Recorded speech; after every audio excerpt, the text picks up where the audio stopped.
Ritrovato senza vita un cercatore di funghi di 71 anni, scomparso ieri sera. Io sono Matteo e ti ringrazio per essere qui sull'Isola Informa. Come sempre, iscriviti e metti like se vuoi sostenere l'informazione libera sulla nostra Sardegna. Roberto Pau, 71enne di Quartu, si era allontanato per una battuta di ricerca funghi nella zona di Baccu Mandara.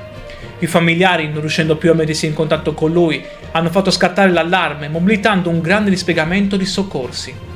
Le ricerche sono andate avanti senza sosta, ma com'è stato possibile individuarlo in un'area così impervia?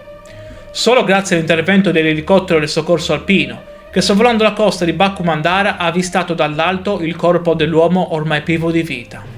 Purtroppo per il pensionato di Quartu non c'è stato nulla da fare. Le speranze dei familiari si sono infrante contro un tragico epilogo. Questa ennesima tragedia nei boschi della Sardegna solleva interrogativi sulla sicurezza per chi pratica queste attività da solo, anche in zone apertamente familiari. Pensi che servano regole più strette o maggiore prevenzione per chi va in cerca di funghi nelle nostre montagne? Dimmi la tua opinione e iscriviti per restare sempre aggiornato sulla cronaca in Sardegna. Grazie per aver scelto di dedicare qualche minuto del tuo tempo a questa brutta notizia, che merita tutto il nostro rispetto. Mando le mie condoglianze alla famiglia di Roberto, spero ti unirai a me.